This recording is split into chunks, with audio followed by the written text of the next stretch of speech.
The spinning top from the east. This is a true story. I swear on my father's soul on his grave that I visit every September on everything sacred I have left in this world. For 40 years I have kept silent, not because I feared people would not believe me, but because I feared they would. On September 19, 1985, an 8.1 magnitude earthquake struck Mexico City. Over 10,000 people died. Hundreds of buildings collapsed in seconds. The newspapers called it a natural disaster, an act of God, a tragedy that no one could have prevented. They were wrong. That disaster began in a small house in Michoacan. It began with an object my father brought home from work. It began with a single moment when my cousin decided to do something he should never have done. My name is Valentina Salazar. I am 54 years old now, and I have carried this secret like a stone in my chest for 4 decades. Every year when September comes, when the memorial services play on television and the survivors share their stories, I want to scream the truth. But I stay silent. I always stay silent. Until now. If you're listening to this story at night alone in your room with the lights off, I suggest you turn them on. Not because what I'm about to tell you will scare you, but because after you hear it, you will never look at darkness the same way again. Some doors should never be opened, some things should never be touched, and some secrets should stay buried forever. This is one of them. My father, Roberto Salazar, was 42 years old in the spring of 1984. He worked for the Federal Customs Bureau in Michoacan, a coastal state in western Mexico where the Pacific Ocean meets the mountains. His job was technical inspections, examining cargo ships, and their contents, filling out paperwork, stamping documents. Boring work, he always said. Safe work. He was a man of science and logic. An engineer by training, he believed only in what he could measure, what he could prove, what he could understand through calculation and observation. He did not believe in ghosts. He did not believe in curses. He did not believe in anything that could not be explained by physics and mathematics. But there was one thing my father feared, though he never admitted it. He feared randomness. He feared the idea that death could come at any moment, without warning, without reason. This fear had a source. 10 years earlier, in 1974, his mother, my grandmother, died in a small earthquake. She was walking to the market when a wall collapsed. If she had left 5 minutes earlier, she would have lived. If she had taken a different street, she would have lived. If the earthquake had struck 1 minute later, she would have lived. But she did not. She died because she was in the wrong place at the wrong time, and there was no reason for it, no meaning, no logic, just randomness, just chanceness. My father never recovered from that. He became obsessed with control, with understanding, with eliminating uncertainty from his life. He believed that if he could understand enough, measure enough, analyze enough, nothing could ever surprise him again. The spinning top from the ship would prove him wrong. My mother, Carmen, was 40 years old, a housewife who attended church every Sunday without fail. She was a woman of faith where my father was a man of reason. She believed in God, in angels, in the power of prayer. She also believed in evil, in demons, in things that lurked in shadows. When something felt wrong to her, she trusted that feeling. My father called it superstition. She called it intuition. I was 12 years old that year, a quiet girl who kept to herself, who read books in corners, who watched more than she spoke. From as far back as I could remember, I had always been sensitive to things others could not see. Not ghosts exactly, but presences. Sometimes I would catch movement at the edge of my vision, a shadow that should not be there, a shape that vanished when I turned to look. I never told anyone about these things. I knew they would not believe me. We lived in a small house on the outskirts of Lázaro Cárdenas, a port city about 3 kilometers from the ocean. Our neighborhood was quiet, working class, the kind of place where everyone knew everyone and nothing exciting ever happened. The nearest house was 50 meters away. The police station was a 15-minute drive. The hospital was 30 minutes. At night, when the power went out during storms, which happened often, You could stand in our backyard and see nothing but darkness in every direction. No street lights, no car headlights, just the black void of the Mexican night and the distant sound of waves crashing against the shore. It was the kind of place where if something happened to you after midnight, you were completely alone. My father's brother, my uncle Ignacio, was 38 years old and lived in the same neighborhood just a few streets away. He was a welder by trade, a man who worked with his hands and believed only in what those hands could touch. Where my father was cautious and methodical, Ignacio was impulsive and curious. He liked to take things apart to see how they worked. He liked to push boundaries, to test limits, to prove that the things other people feared were nothing to be afraid of. He had a son, my cousin Diego, who was 15 that year. Diego had inherited his father's recklessness. He was the kind of teenager who climbed trees that were too tall, who swam in waters that were too deep, who touched things that had signs saying, "Do not touch." He was fearless in the way that only someone who has never truly been afraid can be. These were the people in my life in the spring of 1984. My logical father, my faithful mother, my reckless uncle, my fearless cousin. And me, the quiet girl who saw shadows that were not there. We were a normal family living normal lives until March 15th, 1984. It was a Saturday morning, warm and bright, the kind of morning that made you believe nothing bad could ever happen. My father was eating breakfast with us, eggs and tortillas and coffee, the same breakfast we had every Saturday. I remember the sunlight coming through the kitchen window making patterns on the table. I remember my mother humming a song from the radio. I remember feeling safe. Then the telephone rang. My father answered. I watched his face change as he listened, the color draining from his cheeks, his jaw tightening. He asked a few questions, his voice clipped and professional. Where? When? How many? When he hung up, he kissed my mother on the cheek and told her he had to go to work. Emergency, he said. A ship had appeared offshore and no one knew where it came from. He patted my head as he walked past me toward the door. I remember looking up at him, and I remember feeling something I could not explain, a coldness that ran down my spine, a whisper in the back of my mind that said, "Do not let him go." But I was 12 years old. What could I say? What could I do?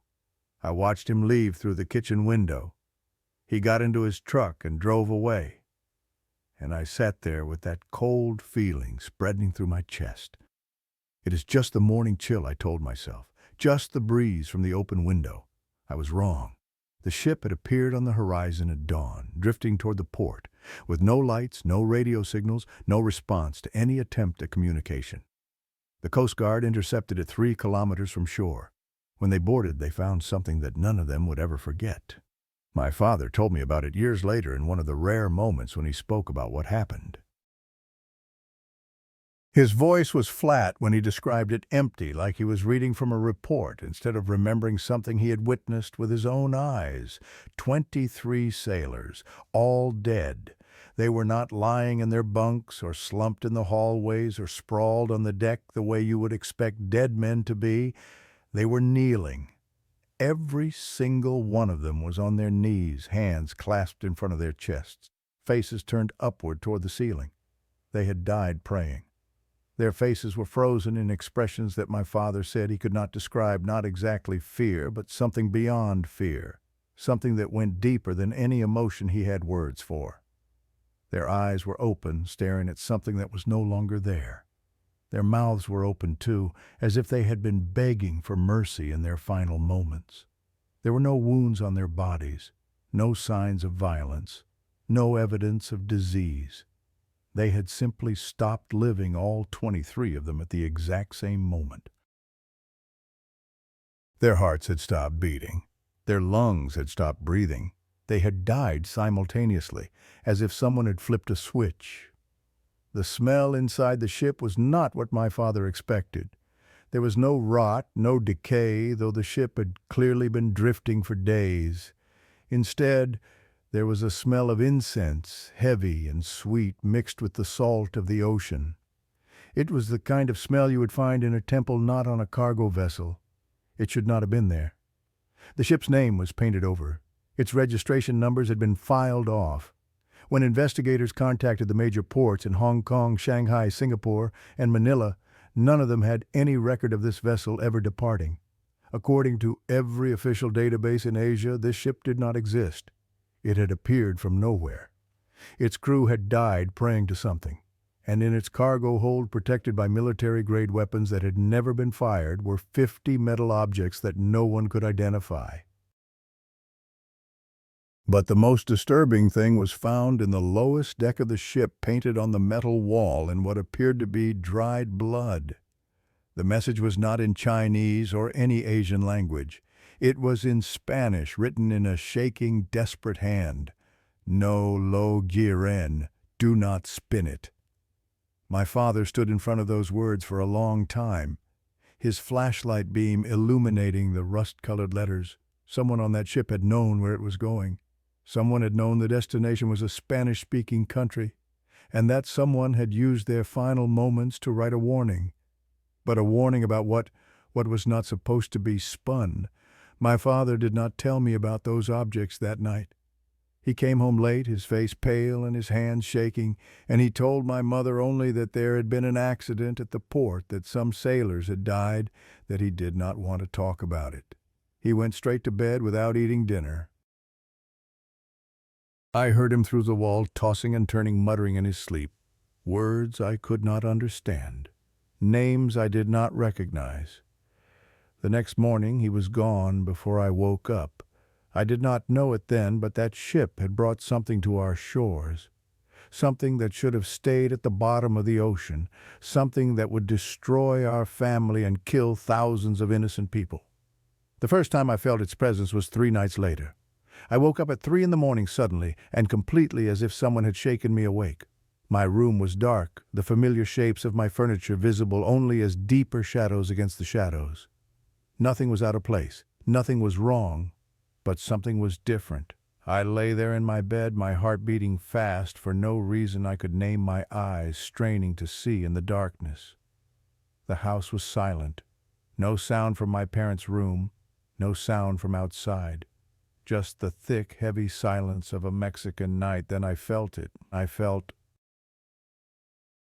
Someone was watching me. I could not see anyone, I could not hear anyone, but I knew with absolute certainty that there was someone standing in the corner of my room, in the darkest part where the shadows gathered, where, even on bright days, the light never quite reached. I stared at that corner until my eyes ached. There was nothing there. Just darkness, just shadow, just the absence of light. It is my imagination, I told myself, just a bad dream I do not remember, just the darkness playing tricks on me. I pulled my blanket up to my chin and turned to face the wall. I closed my eyes and tried to slow my breathing, tried to convince my body that there was nothing to be afraid of. That is when I heard it, a humming sound, very faint, very far away, like a bee buzzing at the other end of a long hallway. It lasted only a few seconds. Then it stopped.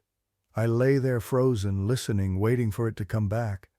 But there was only silence. The next morning at breakfast, I asked my mother if we had bees nearby. She looked at me strangely. "No," she said. "Why do you ask?" I shook my head. "No reason. I must have imagined it, but I had not imagined it. And I would hear that sound many more times in the months to come, each time a little louder, each time a little closer. Something had entered our house. Something had followed my father home from that ship, and it was waiting. The objects from the ship were placed in a customs warehouse while the authorities decided what to do with them. No country claimed ownership. No one knew what they were or why they had been transported across the ocean with enough weapons to arm a small army. They sat in that warehouse for weeks, sealed in their containers, forgotten in the chaos of paperwork and bureaucracy. Then one of my father's colleagues died. Elena Morales, a forensic specialist from Mexico City who had been sent to examine the sailors' bodies. She had also taken one of the metal objects back to her office to study. 3 months after the ship arrived, she was found dead in her bed. Heart stopped in her sleep. No prior health problems, no explanation. She was 38 years old. When her belongings were boxed up and sent back to Michoacan for processing, my father was the one who received them. Among her notes and photographs was the object she had been studying, a metal thing about 30 centimeters tall, shaped like an enormous spinning top, made of a bronze-colored metal that no one could identify. My father brought it home. I do not know why he did not leave it in the warehouse with the others. Maybe he wanted to continue Elena's research. Maybe he thought he could solve the mystery that had killed her. Maybe he simply could not resist the pull of an unsolved problem the same way a moth cannot resist the pull of a flame. Whatever his reason, he brought that thing into our house. He put it on the desk in his study, and from that moment on, nothing in our lives was ever the same. The first night it spent under our roof was the night my nightmares began. I dreamed of a hole so deep that when I looked down into it, I could not see the bottom. I stood at the edge, my toes hanging over empty air, and I knew I should step back, knew I should run away, but I could not move. I could only stare down into that infinite darkness, and something down there was staring back. I could not see it, I could not hear it, but I could feel it, a presence so vast and so ancient that my mind could not comprehend it. It was aware of me. It knew I was looking, and it was waiting for what I did not know. I woke up screaming, my sheets soaked with sweat, my mother's arms around me as she tried to calm me down. "Just a nightmare," she said, stroking my hair. "Just a bad dream. It is not real." But I knew it was real. I knew that whatever I had seen in that dream was not something my imagination had created. It was something that existed somewhere deep in the earth, somewhere far below where humans were meant to go. And it was getting closer. My father worked late every night that week, locked in his study with the spinning top. I would hear him through the wall, pacing back and forth, muttering to himself, the scratch of his pen on paper as he took notes. On the 7th day, he received a phone call that changed everything. I was passing by his study when I heard him answer. I stopped, pressing my ear to the crack in the door, listening. Roberto, the voice on the other end, said, "I found Elena's research journal. She wrote something before she died." What did she write? There was a long pause. She wrote that the object reacts to total darkness. It glows. My father was silent for a moment. Glows how I do not know. Her last entry said, the voice hesitated. She said the light does not illuminate, it creates darkness. And in the darkness there are things waiting. I heard my father's breath catch. Waiting for what the voice on the phone was barely a whisper. She did not say. That was her last entry. She died the next night. My father thanked his colleague and hung up. I heard him sit down heavily in his chair. I heard him whisper something under his breath, words I could barely make out through the door. What have I brought into my home? I ran back to my room before he could catch me listening. I lay in my bed, shaking, my mind racing with questions I was too afraid to ask. The light creates darkness. There are things waiting. I did not understand what those words meant, not yet. But I knew with a certainty that went beyond logic that something terrible was going to happen. The spinning top was not just a strange artifact from a dead ship. It was a door, and my father had opened it. The changes in our house began slowly, so slowly that at first we did not notice them. Or perhaps we noticed but chose not to see the way people do when they sense something is wrong, but are not ready to face it. We told ourselves that everything was normal, that there were logical explanations for the strange things happening around us, that we were imagining connections where none existed. We were lying to ourselves. The clock in our living room was the first thing I noticed. It was an old wooden clock that had belonged to my grandmother, the one who died in the earthquake 10 years before. My mother treasured it. She wound it every morning without fail, and it had kept perfect time for as long as I could remember. 3 days after the spinning top entered our house, the clock began running slow, just a few minutes at first. My mother replaced the battery thinking it had worn out. The next day it was slow again. She replaced it a second time, still slow. By the end of the week, the clock was losing nearly 15 minutes every day, no matter how many new batteries she put in. She called a repairman. He examined the clock, tested every component, and told her there was nothing wrong with it. The mechanism was perfect. There was no reason it should not keep accurate time. "It must be the humidity," he said, shrugging. "Sometimes that affects old clocks." My mother nodded and paid him, but I saw the look in her eyes when he left. She did not believe him. She knew something was wrong. The mirrors came next. Every morning when I went to the bathroom, the mirror above the sink was fogged over, as if someone had just taken a hot shower. But no one had. The bathroom was cold, the tiles dry, the towels untouched. Yet the mirror was always covered in a thin layer of condensation that I had to wipe away before I could see my reflection. I mentioned it to my mother. She said it was probably the weather, the humid air coming in from the ocean. I wanted to believe her. I tried to believe her. But deep down I knew the ocean was 3 kilometers away and our bathroom had never had this problem before. Then there was the dog. Our neighbors, the Medina family, had a German shepherd named Lobo. He was a friendly dog, always wagging his tail when he saw me, always running up to the fence to be petted when I walked past. I had known him since he was a puppy. One week after the spinning top arrived, Lobo stopped coming to our fence. When I walked past the Medina house, he would stand at the far end of their yard staring at me, his tail between his legs.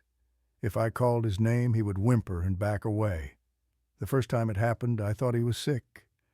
The second time, I thought maybe I had done something to scare him without realizing it. By the third time, I knew the truth. He was not afraid of me. He was afraid of something that was following me. I started paying attention to other animals in the neighborhood after that. The stray cats that used to sleep on our porch had disappeared. The birds that nested in the tree outside my window had flown away. Even the insects seemed to avoid our house. On warm nights when every other home on the street had moths fluttering around their lights, our porch light attracted nothing. It was as if every living creature could sense what we could not. Something had moved into our house, something that did not belong in the world of the living, and they wanted no part of it. But we stayed. We stayed because we had nowhere else to go, because my father refused to believe in things he could not measure, because we were too afraid to admit what we already knew. We stayed, and the strangeness grew worse. My father spent every evening in his study now, examining the spinning top, taking measurements, writing notes in a journal he kept locked in his desk. He barely ate dinner with us anymore. He barely slept. Dark circles formed under his eyes and his hands trembled when he held his coffee cup in the morning. One night I pressed my ear to his study door and listened. I could hear him muttering to himself the same phrases over and over. It should not be possible. The laws of physics do not allow this. There must be an explanation. I heard the scrape of metal on wood as he moved the spinning top across his desk. Then his voice again, higher now, with an edge of hysteria. "Why is it always cold? Why does it not warm up? What is it made of?" I wanted to open the door. I wanted to tell him to stop, to throw the thing away, to forget about explanations and logic, and just get rid of it before something terrible happened. But I was 12 years old. I was afraid of my own father, and I did not have the words to explain what I felt, that crawling sensation in my gut that told me we were all in danger. So I went back to my room and pulled the covers over my head and tried to pretend that everything was normal. The phone calls started in the second week. Every night after 10 o'clock when we were all in bed, the phone would ring. My father would answer it, and there would be nothing on the other end but static. Not the normal static of a bad connection, but something else, something that sounded almost like breathing. Slow, rhythmic, patient. "Hello," my father would say. "Hello, who is this?" No answer. Just that breathing sound, in and out, as if something on the other end was listening to his voice. He called the phone company. They sent a technician who tested every wire, every connection, every component of our phone system. Everything was working perfectly, he said. There was no reason for the calls. Probably interference from a radio station, the technician suggested. Sometimes that happens. My father nodded, but I saw the way his hands shook when he hung up the phone that night. He did not believe the explanation any more than I did. The calls continued. Every night. Always after 10. Always that same breathing sound. After a while, my father stopped answering. The lights in his study began to flicker. At first, it was occasional, just a quick blink that he attributed to unstable voltage. But it happened more and more frequently, always when he was in the room, always when he was examining the spinning top. The bulb would dim, then brighten, then dim again, as if something was draining the electricity. He replaced the bulb. The flickering continued. He checked the wiring. Nothing wrong. He brought in an electrician who tested every circuit in the house. Everything is normal, the electrician told him. Your electrical system is in perfect condition. But the lights still flickered. Only in that room. Only when my father was there. I began to notice a pattern.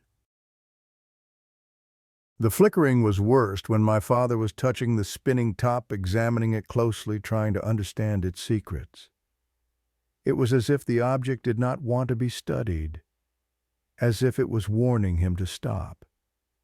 He did not stop. The radio in the kitchen was my mother's companion while she cooked. She kept it tuned to a station that played old Mexican songs, the kind her mother used to sing. It was one of the few things that made her smile during those dark weeks. One afternoon I was sitting at the kitchen table doing homework while my mother prepared dinner. The radio was playing a love song, something soft and sweet, when suddenly the music cut out. Static filled the kitchen. Then the static changed, became something else. Voices, many voices overlapping, whispering words I could not understand. They spoke in a language that was not Spanish, not English, not any language I had ever heard. It sounded old, ancient, like something that had not been spoken by human tongues for thousands of years. My mother dropped the spoon she was holding. The metal clattered against the floor, but neither of us moved to pick it up. We stood there frozen, listening to those impossible voices pouring out of our kitchen radio. Then, as suddenly as it had started, it stopped. The love song came back, the singer's voice bright and cheerful, as if nothing had happened. My mother turned off the radio with shaking hands. She did not turn it on again for the rest of the time we lived in that house. The thing on the plate appeared on a Thursday morning. I came down to breakfast, still groggy from another night of bad dreams, and sat in my usual chair. My plate was already set waiting for me the way my mother always prepared it. But there was something on the plate that should not have been there. A small black stone. Perfectly round, perfectly smooth, like a pebble that had been polished by centuries of ocean waves. It sat in the center of my plate as if someone had placed it there deliberately. I stared at it. My blood turned cold. "Mom," I called out. "Did you put this here?" My mother came over from the stove. She looked at the stone, and I watched her face go pale. "No," she whispered. "I did not put anything there." She reached for it, then stopped, her hand hovering in the air. Something told her not to touch it. "Roberto," she called, her voice cracking. "Roberto, come here." My father came from his study, irritation on his face at being interrupted. But when he saw the stone, when he saw the expression on my mother's face and mine, the irritation melted into something else. Something I had never seen on my father's face before. Fear. He picked up the stone, slowly turning it over in his fingers. His face went from pale to gray. "Where did this come from?" he asked. But it was not really a question. He already knew. I could see it in his eyes. "I do not know," my mother said. "It was just there when I set the table." My father did not respond. He was staring at the stone as if it were a venomous snake. "What is it?" I asked. "Papa, what is it?" He swallowed hard. When he spoke, his voice was barely a whisper. These stones were found in the pockets of the dead sailors. Every single one of them had one of these in their pocket when they died. The kitchen fell silent. My mother crossed herself, her lips moving in a silent prayer. I sat frozen in my chair, unable to move, unable to think. Someone had put a dead sailor stone on my plate. Someone had entered our kitchen in the night, moved through our house while we slept, and left a message for us to find. Something was in our house. Something knew we were here, and it wanted us to know that it was watching. My father put the stone in his pocket without another word. He went back to his study and closed the door. I heard the lock click. We did not talk about it. Not that day, not the next day, not ever. We simply added it to the growing list of things we pretended were not happening. But I could not pretend anymore. Every night when I went to bed, I checked every corner of my room. Every morning when I woke up, I looked at my pillow to make sure nothing had been placed there while I slept. I started sleeping with my light on a small lamp by my bed that pushed back the darkness just enough to let me see. It did not help. The thing in our house was not afraid of light. It had simply been waiting, watching, learning our routines and our weaknesses. And now it was ready to show itself. The night it revealed itself to my father, I was awake. I had been unable to sleep, lying in bed with my eyes open, staring at the ceiling and listening to the sounds of the house settling around me. It was after midnight, maybe 1 or 2 in the morning, when the storm knocked out the power. One moment the light by my bed was on. The next, darkness complete and total. I could not see my hand in front of my face. I heard my father's footsteps in the hallway. He was going to his study, probably to get a flashlight. I heard the door creak open. Then nothing. Silence stretched out long and heavy. No footsteps, no sound of drawers opening or objects being moved. Just silence. Then my father screamed. It was not a shout of surprise or a yelp of pain. It was a scream of pure terror, the kind of sound I'd never heard from him before, the kind of sound I did not think he was capable of making. It tore through the darkness and hit me like a physical blow. I was out of bed before I knew what I was doing, running toward his study, my bare feet slapping against the cold floor. My mother was ahead of me, her white nightgown ghostly in the darkness. "Roberto," she was shouting. "Roberto, what happened?" The lights came back on just as we reached the study door. My father was standing in the middle of the room, his face white as paper, sweat running down his temples. He was breathing hard, his chest heaving, his eyes fixed on something that was no longer there. The spinning top sat on his desk, dark and silent, just a piece of metal. But I knew. Looking at my father's face, I knew that he had seen something in those few seconds of darkness, something that had changed him, something that had shown him how wrong he had been to bring that object into our home. "What happened?" my mother demanded. "Roberto, speak to me. What did you see?" My father's mouth opened and closed. He tried to form words, but nothing came out. Finally, he shook his head. "Nothing." He said, his voice hoarse. "I was startled by the dark. That is all. It was a lie. We all knew it was a lie. But my mother did not push, and I did not ask, and my father did not explain." He went to bed without another word, and my mother followed him, casting one last worried glance at me before closing their bedroom door. I stood alone in the hallway, looking at the closed door of my father's study. The spinning top was in there on his desk, waiting in the darkness. I wanted to go in. I wanted to see for myself what my father had seen. But my legs would not move. My body knew what my mind refused to accept. There were things in that room, things that lived in the darkness, things that were waiting for someone to wake them up. Years later, I found my father's research notes from that period hidden in a box in our attic. They documented his slow descent from scientific curiosity into something close to obsession. And they revealed what he had discovered about the object that terrified him so much he could never speak of it. "Day 1, he wrote. Object weighs 4.7 kilograms, unusually heavy for its size. Surface temperature consistently 8 degrees Celsius, regardless of ambient temperature. Day 3, attempted to scratch surface for sample analysis. Hardest file in my toolkit left no mark. Day 5, dropped object from height of 1 meter onto concrete floor. No damage. Object landed upright on its point every time, defying probability. Day 7. Ignacio helped me take X-ray images. Object is hollow. Something small is visible in the center, but image is too blurred to identify. The interior seems to absorb X-rays rather than reflect them. Day 10. Discovered disturbing property. Object has different weight for different people. When I hold it, approximately 4 to 5 kilograms. When Ignacio held it, he said it felt like 15 kilograms or more. When Carmen accidentally touched it, she said it was heavy as a boulder. Why would weight vary by person? That last entry was circled multiple times, the pen pressing so hard it nearly tore through the paper. But it was the final entry that revealed what my father had seen the night of the blackout. The entry he made the morning after, his handwriting shaking so badly it was almost illegible. I saw them. In the darkness when the lights went out, the object began to glow, but the light it produced was wrong. It did not illuminate the room. It made everything darker. And in that darkness there were shapes, tall figures standing in a circle around my desk. They had no faces. They were not human. One of them turned to look at me. I cannot keep this object in my house, but I cannot destroy it either. If I throw it away, someone else will find it. Someone who does not know what it is. Someone who will make it worse. God help me. What have I done? That was the last entry in his research journal.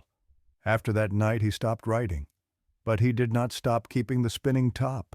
And that decision would cost thousands of people their lives. The summer of 1984 arrived with heat that pressed down on our neighborhood like a heavy blanket. The air was thick and still, and even the ocean breeze that usually cooled our evenings seemed to have abandoned us. My father had stopped sleeping almost entirely by then. He would sit in his study until 3 or 4 in the morning, emerging only to drink coffee and stare at nothing. His eyes had developed a hollow look, sunken and shadowed, and his hands trembled constantly now. He received a letter in July that seemed to consume what little remained of his sanity. I did not see the letter myself until years later when I found it among his papers after his death. It was from a professor at the University of Mexico City, an expert in ancient Tibetan culture whom my father had contacted in his desperate search for answers. "Dear Mr. Salazar," it began. "Based on your descriptions and the photographs you sent, I believe you are in possession of what ancient Tibetan texts call a wheel of the earth gods. These objects appear in legends dating back over 3,000 years. According to the myths, they were created by a secretive cult that believed vast entities slumbered beneath the surface of the earth, beings that existed before humanity, before life itself. The wheels were said to be communication devices. When spun, they send vibrations deep into the ground, signals that reach down to where these entities sleep. I must be clear that I present this only as folklore. However, the texts do contain one warning that I feel obligated to share. They say that each rotation of a wheel is a promise, and that which sleeps below always collects its debts. I do not know if any of this is real, but if I were you, I would not spin it." My father had circled that last paragraph so many times that the paper was nearly torn through. But even then, even knowing what the object might be, he did not get rid of it. The mystery had become an obsession, a sickness that consumed his every waking thought. My cousin Diego came to stay with us in August. His mother, my Aunt Rosa, had gone to visit relatives in Guadalajara, and Ignacio was working double shifts at the welding factory. It made sense for Diego to spend a few weeks at our house rather than stay home alone. I wish he had stayed home. I wish he had gone to Guadalajara with his mother. I wish he had been anywhere else in the world except under our roof during those terrible weeks. But wishes mean nothing. Diego came and everything changed. He was 15 years old that summer, tall for his age, with the same reckless gleam in his eyes that his father had. He was the kind of boy who climbed fences with signs that said, "Keep out," who swam in rivers with signs that said, "Dangerous currents," who touched things that had signs that said, "Do not touch." From the moment he arrived, he was fascinated by my father's study. "What does Uncle Roberto keep in there?" he asked me on his first day. "Why is the door always locked?" I told him it was just work papers, boring adult stuff, nothing interesting. But Diego could see the lie in my eyes. He could sense that I was hiding something. He spent the next 3 days trying to get into that room. He tried picking the lock with a hairpin. He tried looking through the keyhole. He tried asking my father directly, putting on his most innocent face and saying he was interested in engineering. Could he please see what Uncle Roberto was working on? My father said no every time. His voice was sharp, almost angry. "Stay out of my study. Do not touch anything in there. Do not even think about going in when I'm not home." Diego nodded and said, "Yes, Uncle, of course, Uncle." But I saw the look in his eyes. The forbidden room had become an irresistible challenge. It was only a matter of time. The day it happened was a Wednesday in mid-August. I remember because Wednesdays were the days my mother went to the market in the morning and did not return until afternoon. My father had left for work early, some emergency at the port that required his attention. Diego and I were alone in the house. I was in my room reading when I heard footsteps in the hallway. I looked up and saw Diego walking past my door, heading toward my father's study. "Diego," I called out, "what are you doing?" He did not answer. He just kept walking. I jumped off my bed and followed him. By the time I reached the hallway, he was already standing in front of my father's study door. And the door was open. "How did you get in?" I demanded. He held up a key, grinning. "Found it in Uncle Roberto's dresser. He really should hide things better." My heart was pounding. Every instinct I had was screaming at me to stop him, to grab his arm and drag him away from that room. But my legs felt like they were filled with sand. I could barely move. "Diego, please, we should not be in here." He ignored me and walked into the study. I followed because I could not let him face whatever was in there alone.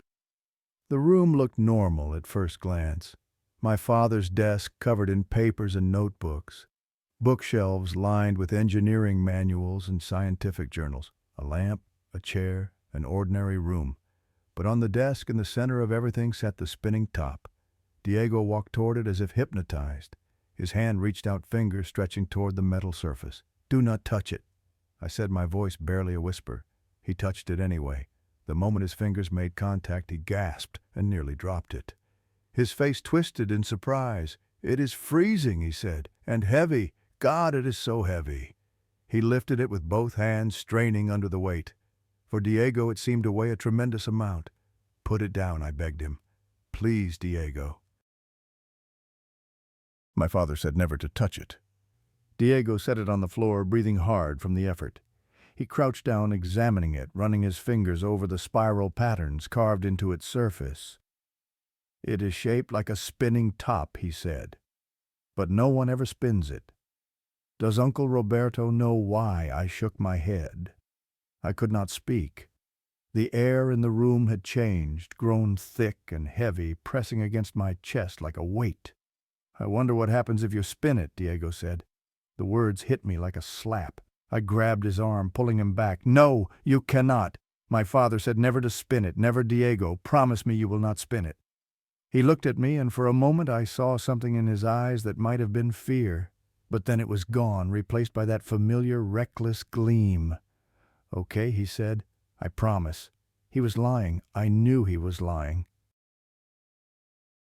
But what could I do? I was 12 years old, a girl who saw shadows and had nightmares, and he was 15, tall and strong and convinced of his own invincibility. I should have told my father the moment he came home. I should have confessed that Diego had found the key, that he had been in the study, that he had touched the spinning top and asked about spinning it. But I was afraid of getting Diego in trouble, afraid of my father's anger, afraid of making things worse than they already were. So I said nothing. And 3 days later, on a Saturday afternoon when my parents had gone to visit my grandmother's grave, Diego did what I knew he would do. The moment their car disappeared down the street, Diego looked at me with that gleam in his eyes. "I am going to spin it," he said. "No." I stepped in front of him, blocking the hallway. "You promised." I lied. He pushed past me easily, his longer legs carrying him toward the study before I could react. I ran after him, my heart hammering against my ribs. By the time I reached the study door, he was already inside, already crouching over the spinning top, already positioning his fingers on its pointed tip. "Diego, stop. Please stop. You do not understand what you are doing." He looked up at me, and for one moment, one brief moment, I thought I saw doubt in his eyes. I thought maybe, just maybe, he would listen. Then he smiled. "It is just a piece of metal, Valentina. What is the worst that could happen?" He spun it. The moment the spinning top began to rotate, I knew something was wrong. It did not wobble or slow down like a normal top would. It spun perfectly and possibly, as if guided by an invisible hand. The speed increased rapidly, the bronze surface becoming a blur, the carved patterns seeming to writhe and dance. Then the sound began. It started as a hum, low and deep, barely audible. But it grew, swelling like a wave, filling the room, filling my skull, vibrating in my teeth and my bones, and somewhere deeper, somewhere inside me that I did not have a name for. It was not a mechanical sound. It was not the sound of metal spinning on wood. It was a voice. Thousands of voices, millions of voices, all speaking at once, in a language that predated human speech. They were coming from below, from deep beneath the earth, rising up through the floor and the foundations and the bedrock itself. The light changed. Gray luminescence poured from the spinning top, spreading across the floor like fog, like smoke, like something alive. But it was not light in any way I understood. Wherever it touched, the room grew darker. The walls faded into shadow, the ceiling disappeared into blackness. The daylight streaming through the window dimmed and died as if the sun itself was being extinguished, and in the darkness they appeared, shapes, figures. Dozens of them, maybe hundreds, standing in a circle around the spinning top. They were tall, impossibly tall, their heads lost in the darkness above. They had no features, no faces, no details of any kind.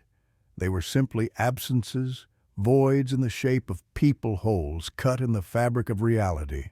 They began to move. Slowly at first, then faster they walked in a circle around the spinning top, matching its rotation. Their movements were perfectly synchronized, perfectly identical, like a ritual that had been performed a million times before.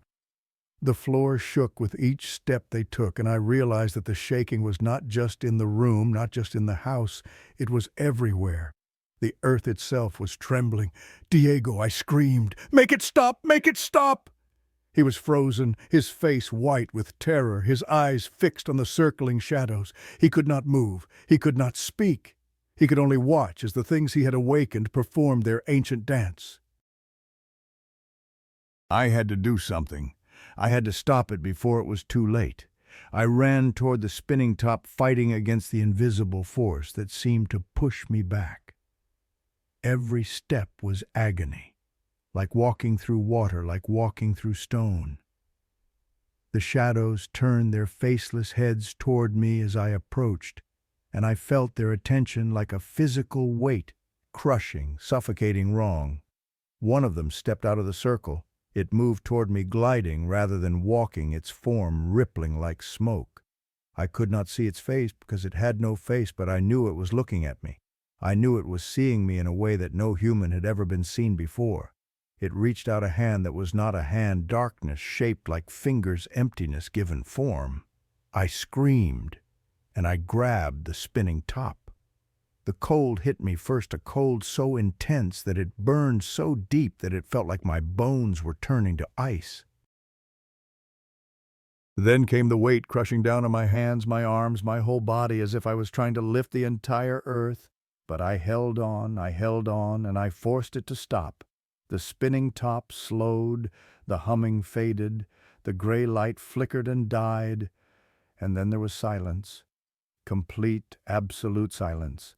The shadows were gone. The darkness lifted. The room was just a room again, my father's study, ordinary and mundane, filled with afternoon sunlight that seemed impossibly bright after what we had witnessed. I looked down at my hands. They were shaking uncontrollably, and there were marks on my palms, red welts in the shape of the spiral patterns carved into the spinning top surface. They burned like brands, and I knew they would never fully fade. Diego was lying on the floor near the wall. He had been thrown backward when the spinning top activated, or perhaps when I stopped it. Blood trickled from his nose and the corner of his mouth. His eyes were open, staring at the ceiling, seeing nothing. Diego. I crawled over to him, my legs too weak to support my weight. Diego, are you okay? Diego, talk to me. He blinked. Slowly, painfully, he turned his head to look at me. I saw them, he whispered. Valentina, I saw them. They were waiting. They have always been waiting. Waiting for what? For someone to wake them up completely. Then his eyes rolled back in his head and he passed out. I sat there on the floor of my father's study, cradling my cousin's head in my lap, and I waited for my parents to come home. I did not try to move him. I did not try to call for help. I just sat there shaking, crying, trying to understand what had just happened. The crack in the wall was the first thing I noticed when the shock began to fade. It ran from the floor to the ceiling, a jagged line that had not been there before. The plaster had split open like a wound, revealing the brick beneath. A few seconds of spinning, and it had cracked our house open like an egg. If Diego had spun it longer, if I had not stopped it. I did not want to think about what would have happened then. My parents found us 2 hours later. My mother screamed when she saw Diego unconscious and bloody on the floor. My father's face went white when he saw the crack in the wall, when he saw the spinning top lying on its side next to his desk. He knew immediately what had happened. He did not need to ask. That night, after Diego had been cleaned up and put to bed, after my mother had cried herself to sleep, my father called me into his study. He sat me down in his chair and knelt in front of me, taking my hands in his. His eyes were red-rimmed, exhausted, haunted. Tell me everything, he said. So I did. I told him about Diego finding the key, about him touching the spinning top, about his promise not to spin it, and the lie I knew he was telling. About the afternoon when he did it anyway, when the shadows came and the earth shook, and I had to stop it with my own hands. When I finished, my father was silent for a long time. Then he pulled me into a hug, holding me tighter than he ever had before. You are brave, he whispered into my hair. You saved us. You saved all of us. But I did not feel brave. I felt small and scared and utterly helpless. What are we going to do? I asked. About the spinning top. My father released me and stood up. He walked to his desk and looked down at the object that had caused so much suffering. I should destroy it, he said. I should take it to the ocean and throw it into the deepest water I can find. Yes, I said, hope rising in my chest. Yes, Papa, do that, please. But he shook his head slowly. I cannot. Why not? Because if I throw it away, someone else will find it. Some fisherman will pull it up in his net. Some diver will discover it on the ocean floor. And they will not know what it is. They will not know the danger. Then bury it. Hide it somewhere no one will ever find it. Where? Where on earth is safe enough? Where can I put it that I can be certain no one will ever dig it up? I did not have an answer. Neither did he. So the spinning top stayed. My father locked it in a metal box and hid it in our storage room, buried under old furniture and forgotten belongings. We moved to my Uncle Ignacio's house while our home was being repaired. The crack in the wall had compromised the structure, and it would take months to fix properly. Diego recovered physically, but something in him had changed. The reckless gleam was gone from his eyes, replaced by a hollow, distant look that never quite went away. He stopped climbing fences and swimming in dangerous waters and touching things he should not touch. He became quiet, withdrawn, a shadow of the boy he had been. Sometimes I would catch him staring at nothing, his lips moving silently as if he was having a conversation with someone I could not see. Once I asked him what he was doing. Listening, he said, "They are still there. I can hear them sometimes at night. They are waiting. Waiting for what?" He looked at me with eyes that had seen too much, for someone to spin it again. Longer this time, long enough to wake them up completely. I started having visions after that day. Not visions exactly, but moments of knowing sudden certainties about things I should not be able to know. I knew when the phone was going to ring before it rang. I knew when it was going to rain before a single cloud appeared in the sky. I knew when something bad was going to happen. a cold feeling that would settle in my stomach hours or sometimes days before the event. It was as if touching the spinning top had opened something inside me, a door that could not be closed again. I had made contact with whatever was down there, and now I was connected to it in a way I did not understand. My father buried himself in research. He corresponded with scholars around the world seeking any information about the spinning tops, about the things that lived beneath the earth, about how to stop them if they ever fully awakened. Most of his letters went unanswered. The few responses he received were dismissive, treating his questions as the ravings of a madman. Only one person took him seriously, an old professor of archaeology who had spent decades studying ancient death cults. His reply was brief and chilling. "You are asking the wrong question," the professor wrote. "You want to know how to stop them, but they cannot be stopped. They are older than the mountains, older than the oceans. All we can do is avoid waking them, and you, it seems, have already failed at that." My father burned the letter after reading it, but I had already seen it. I had already memorized every word. They cannot be stopped. The words echoed in my head as the months passed, as summer turned to autumn, and autumn turned to winter, and winter turned to spring. We moved back into our repaired house in March of 1985. The crack had been fixed, the walls repainted, the structure reinforced. But the house never felt the same. It felt like a place where something terrible had happened, and no amount of new paint could cover that up. The spinning top remained in its metal box, buried under junk in the storage room. My father checked on it obsessively, making sure the box was still locked, still hidden, still untouched. But he never considered getting rid of it. He was afraid that if he threw it away, someone would find it who did not know its danger, someone who would spin it without understanding what they were doing. That fear kept the spinning top in our house, and that fear killed 10,000 people. Because while my father was worrying about strangers finding the spinning top, he forgot to worry about his own family. Diego had told his father everything. I do not know when or how, but sometime during that long year of recovery, Diego had confessed to Ignacio about what he had seen when he spun the top, about the shadows, about the voices, about the things that waited below. Ignacio did not believe him. He thought Diego was making it up, or that he had experienced some kind of hallucination, or that the trauma of being thrown into a wall had affected his memory. He thought there had to be a rational explanation for everything that had happened. But he could not shake his curiosity. He could not stop thinking about it. And as the months passed, his need to know, his need to understand, his need to see proof with his own eyes grew stronger and stronger. Until finally, on the morning of September 19th, 1985, Ignacio decided that he needed to see for himself. He came to our house while my parents were out. It was early, not yet 7:30 in the morning. I was home still in my pajamas eating breakfast. Diego was with him, his face pale and terrified. "Uncle Ignacio," I said when I answered the door. "What are you doing here? I need to see it," he said. "The spinning top. Diego told me where Roberto keeps it." My blood ran cold. "You cannot. Please, you do not understand. I understand that my son has been having nightmares for a year because of something he thinks he saw.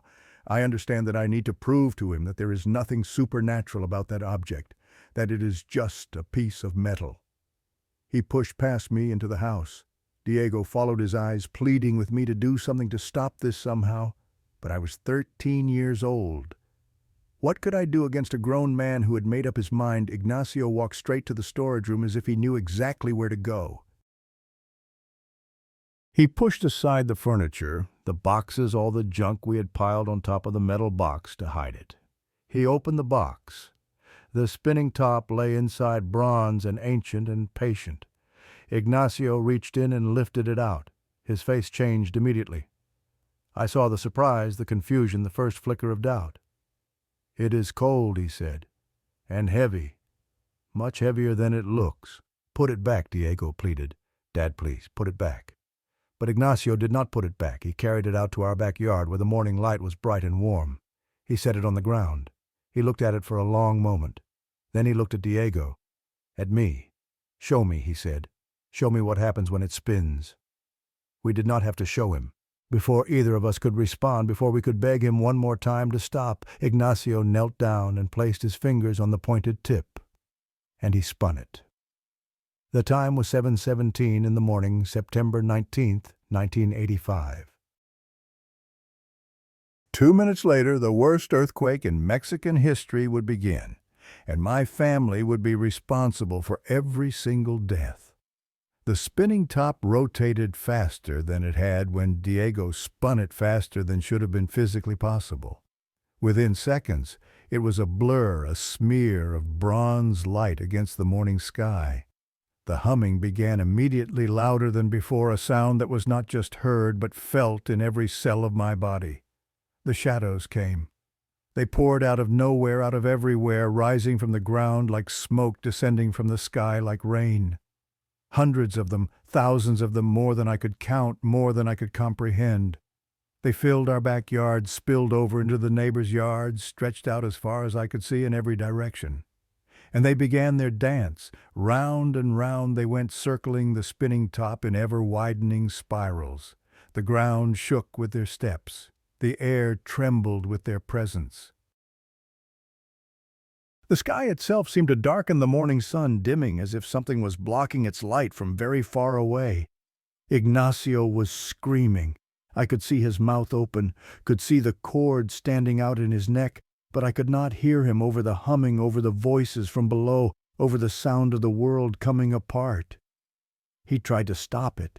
He reached for the spinning top the way I had reached for it a year ago, but this time was different.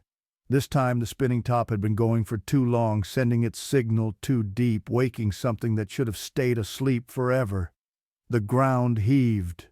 Not just our backyard, not just our neighborhood, not just our city. Hundreds of kilometers away beneath Mexico City, the earth tore itself apart. The earthquake lasted 2 minutes. 2 minutes of hell, of buildings collapsing, of people dying, of a city being destroyed. 2 minutes that killed over 10,000 people and left hundreds of thousands homeless. 2 minutes that began in our backyard with a spinning top and a man who refused to believe without seeing. Ignacio died instantly. When the earthquake hit, he was thrown backward, his head striking the concrete wall of our storage room with a sound I can still hear in my nightmares. I saw it happen. I saw the impact. I saw the light go out of his eyes. Diego survived, but barely. The shaking threw him across the yard, his spine breaking when he hit a fallen tree. He would never walk again. He would spend the remaining 7 years of his life in a wheelchair, whispering to things that were not there, before dying of complications from his injuries in 1992. I survived because I was near the door, because I was thrown inside the house instead of against something solid, because luck or fate or whatever you want to call it decided to spare me so I could live with the guilt forever. The spinning top stopped on its own eventually. When the earthquake ended, after exactly 2 minutes and 17 seconds, it simply wound down slower and slower until it fell over on its side and lay still. The shadows vanished. The humming faded. The world went quiet. But the damage was done. I lay in the ruins of my childhood home, bleeding from a dozen cuts, my ears ringing, my mind unable to process what had just happened. Through the collapsed wall of our living room, I could see smoke rising on the horizon toward Mexico City. Sirens were beginning to wail in the distance, growing louder and louder as emergency services mobilized across the region. And somewhere far away, 10,000 people were taking their last breaths, crushed beneath buildings that my uncle's curiosity had brought down. My father found me an hour later. He had felt the earthquake at the port and had driven home as fast as he could, fighting through roads that were cracked and buckled, past buildings that had collapsed over bridges that were barely standing. When he saw Ignacio's body, he fell to his knees and wept. When he saw Diego paralyzed and broken, he aged 10 years in 10 seconds. When he saw me alive but changed forever, he held me so tight I thought my ribs would break. He never asked what happened. He did not need to. He knew. He had always known that this day might come. The spinning top still lay in our backyard, innocent and ordinary, a piece of metal that had killed thousands of people. My father picked it up that night when the rescue crews had come and gone, when Diego had been taken to the hospital, when Ignacio's body had been carried away. He did not throw it into the ocean. He did not bury it in the desert. He did not destroy it. He put it back in its metal box. He dug a hole in our backyard deep in the ground where the storage room had stood before the earthquake destroyed it, and he buried it there under concrete and steel and earth where he hoped it would stay hidden forever. We never spoke of it again. Not my father, not my mother, not Diego in his wheelchair, not me. We carried the secret separately, each of us alone with our guilt, our horror, our knowledge of what we had done. The official story was that the September 19th, 1985 earthquake was a natural disaster, a result of tectonic plates shifting beneath the ocean floor, an act of God, a tragedy that no one could have prevented or predicted. The seismologists confirmed it. The geologists confirmed it. The government confirmed it. Everyone confirmed it because there was no other explanation that made sense, no other way to understand how an 8.1 magnitude earthquake could have originated from a shallow depth and caused such catastrophic damage to Mexico City. But I knew the truth. My family knew the truth, and we took that truth to our graves one by one. My father died in 2001 heart attack at age 59. But I was there when he died, and I heard what he whispered in those final moments. I heard him say, "I am sorry," over and over again, tears streaming down his face, his eyes fixed on something I could not see. My mother followed him 6 years later. Cancer, the doctor said. But I think it was grief. Grief for her husband, grief for her brother-in-law, grief for the normal life we lost that March day in 1984. Diego died in 1992, 7 years in a wheelchair, 7 years of staring at walls and muttering to himself. The official cause of death was pneumonia complications from his paralysis. But I was holding his hand when he died, and his last words were not about pain or fear. His last words were, "They are still there, still waiting, still patient. I am the only one left now who knows the truth." The only living person who saw what the spinning top could do, who touched it with her own hands, who felt its terrible cold burning into her palms. I am 54 years old. I have cancer. The doctors give me 6 months, maybe less. And before I die, I need to tell someone what happened. I need to make sure the truth does not die with me, because the spinning top is still there, buried under what is now a shopping center in Lazaro Cardenas beneath the concrete where my childhood home once stood. No one has found it. No one knows it exists. But it is still there, still waiting, still sending its signal down into the depths, keeping whatever sleeps below aware that we are here, that we remember that we are afraid. Sometimes late at night I can still hear it, that humming sound very faint, very far away. It has been with me for 40 years, ever since the day I touched the spinning top and forced it to stop. It is the sound of my connection to whatever is down there, a reminder that I am marked, changed, bound to those things in ways I will never understand. I moved to the United States in 1990. I changed my name. I married. I had children. I built a life thousands of kilometers from the place where it all happened. But distance does not matter. The humming followed me. The nightmares followed me. The guilt followed me. I have tried to forget. God knows I have tried.